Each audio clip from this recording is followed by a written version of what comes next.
Petit top, bonjour. Donc, nous voulions vous poser une question. Nous savons donc que vous êtes chômeur depuis plusieurs mois et nous voulions savoir comment vous passez vos journées. Puisqu'il n'est pas nécessaire de vous rappeler que parmi la population qui est au chômage, nombre de suicides ont été répertoriés. Beaucoup de dépressions nerveuses, beaucoup de déprimes, les gens sont en souffrance, notamment les personnes qui ont travaillé toute leur vie et qui se retrouvent tout d'un coup au chômage et perdent maison, voiture, femme, enfant. Donc, nous savons que vous êtes donc un jeune chômeur de la nouvelle génération, celle qui est née chômeur en quelque sorte. Donc, nous voulions savoir comment vous arriviez, vous réussissiez à vous maintenir malgré tout dans cette situation.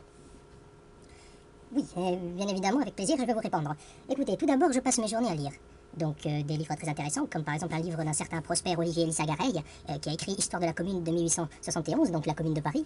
Un autre livre d'un certain Alain Diewerp, qui a écrit Charonne, 8 février 1962, Anthropologie historique d'un massacre d'État. Donc un livre sur le massacre qu'il y a eu à la station de métro Charonne en 1962, des gens qui soutenaient l'Algérie, si je ne me trompe pas. Et puis un autre livre très intéressant, donc, qui s'intitule En France au temps du Front Populaire, 1935-1938, d'un certain Henri Noguer, donc un reporter qui était présent à l'époque du Front Populaire, époque très intéressante d'ailleurs de la France. Sinon, vous avez un livre que j'ai lu il n'y a pas longtemps, donc Le geste et la parole de La mémoire et les rythmes, de un certain André Leroy-Gourand, un anthropologue, dans la collection Sciences d'aujourd'hui, donc qui parle de l'anthropologie de la connaissance, comment la connaissance est développée chez l'être humain. Vous avez ensuite un livre de Mikhail Bakhtin, qui a écrit Problème de la poétique de Dostoïevski, un livre très intéressant sur les procédés de Dostoïevski quand il écrivait ses romans.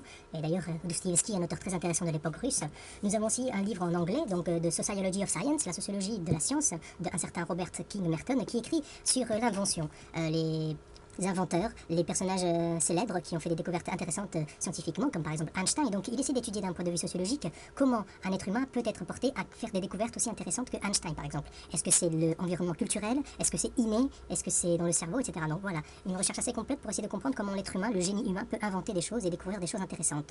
Un autre livre, bon pas très recommandable, mais qui est quand même intéressant, de Dick Wilson sur Mao Tse-tung, sur la Chine populaire. Donc ensuite un livre en italien, Si c'est un homme, de Primo Levi, très intéressant donc, mais il s'agit pas seulement donc d'alimenter l'esprit et développer la conscience. Il est très important aussi de faire du sport. Par exemple, je fais 40 km par semaine en 2 fois, c'est-à-dire que je fais 20 km et 20 km. Et puis, je fais 6 km de natation, c'est-à-dire que je fais ça en 2 fois, 3 km et 3 km. Donc, pour vous dire que cet exercice physique de sport et en même temps ce développement de la conscience et de l'esprit critique grâce à mes lectures me permet de tenir le coup malgré tout. Parce qu'il est vrai que si l'on se fie seulement à ce que la société nous propose, on finit par se considérer une simple merde. Oui, effectivement. Et c'est très difficile, je comprends, pour une personne de se sentir une merde. Donc, en faisant tous ces exercices de lecture, d'exercices physiques, ça maintient en quelque sorte la vitalité du corps humain.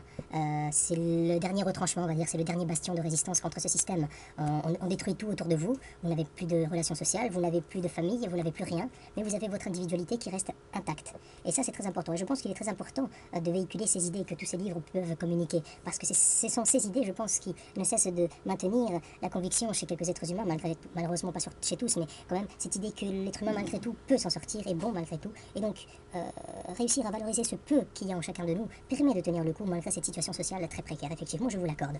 Sinon, ensuite, donc vous avez un autre point dans ma vie quotidienne qui est très importante, c'est que je fais très attention à l'hygiène de vie. Par exemple, je fais tout, et ça, le sport aide, et la lecture aussi, je fais tout pour pas me sombrer dans l'alcool, la cigarette, la vie facile, pour oublier, etc., passer ma vie devant la télé, etc. Donc, pour ça, ça veut dire que je fais très attention au ménage, à l'hygiène de vie, à ce que je mange, pas d'alcool, pas de cigarette, beaucoup de légumes, beaucoup de fruits, beaucoup d'eau, etc. Donc c'est très difficile, je vous l'accorde, de maintenir ce rythme de vie, mais je vous dis, c'est le dernier bastion de l'individu aujourd'hui pour se retrancher et résister au système.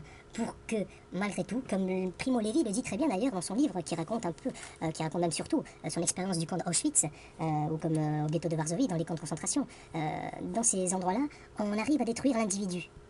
Pas physiquement, mais moralement. On détruit son nom, son prénom, sa culture, son identité, et bien évidemment, matériellement, c'est aussi la débâcle totale.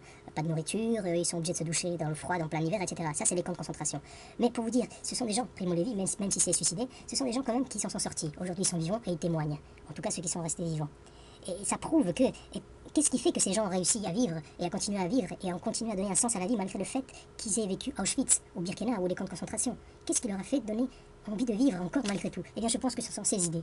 Toutes ces idées progressistes, humanistes, de liberté, véhiculées par des livres comme ceux que je vous ai cités, entre autres, qui fait qu'on croit encore à la capacité de l'individu et de l'être humain, malgré tout, à ressortir ce qu'il y a de meilleur en nous, même dans les situations les plus difficiles. Donc voilà, pour répondre à votre question, si aujourd'hui j'arrive à tenir malgré le fait que la société renvoie une image de moi-même où je suis qu'une merde, j'arrive quand même à me sentir quelqu'un. Malgré, je vous l'accorde, que c'est très difficile.